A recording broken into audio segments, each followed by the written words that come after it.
মাদ্রাসার এতিম ছাত্র শিক্ষকদের সম্মানে জংশন ডিডিপি গুরু আশ্রমের দোয়া ও ইফতার মাহফিল দ্বিতীয় পর্ব অনুষ্ঠিত হয়েছে।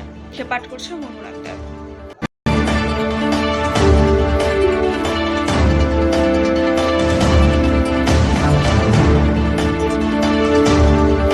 ঈশ্বরদীর সুনামধন্য সাহিত্য, সংস্কৃতি, সাংবাদিকতা, আধ্যাত্মিকতা ও সেবাধর্মী প্রতিষ্ঠান জংশন ডিডিপি গুরু আশ্রমের দোয়া ও ইফতার মাহফিল দ্বিতীয় পর্ব অনুষ্ঠিত হয়েছে।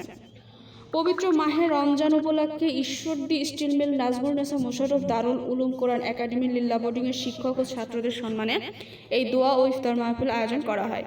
ইফতার মাহফিলে আমন্ত্রিত অতিথিদের স্বাগত জানিয়ে ধন্যবাদ ও কৃতজ্ঞতা জ্ঞাপন করে রমজানের ফজিলত ও আয়োজনের লক্ষ্য উদ্দেশ্য সম্পর্কে বর্ণনা করে বক্তৃতা করেন জংশন ডিডিপি গুরু আশ্রমের চেয়ারম্যান, ঈশ্বরদী প্রেস ক্লাবের সাবেক সভাপতি, সিনিয়র সাংবাদিক, কবি, কলামিস্ট, গীতিকার, সুরকার, সমাজসেবক, সংগঠক ও শিল্পী সুফি সাধক গুরু জেসম রাজা। আলোচনা করেন মাদ্রাসার মুতামিম হাফেজ মোহাম্মদ আব্দুল হাই ও হাফেজ মোহাম্মদ আব্দুর রাকিব। দোয়া পরিচালনা করেন হাফেজ মোহাম্মদ আব্দুল হাই।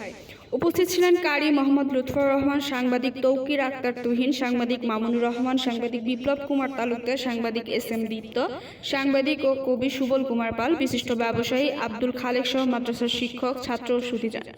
গুরুজি SM রাজার প্রয়াত পিতামাতা, দাদা দাদি, শ্বশুর, আত্মীয় স্বজনের রুহের মাগফিরাত কামনায় কোরআন খানি ও বিশেষ মোনাজাত করা হয়।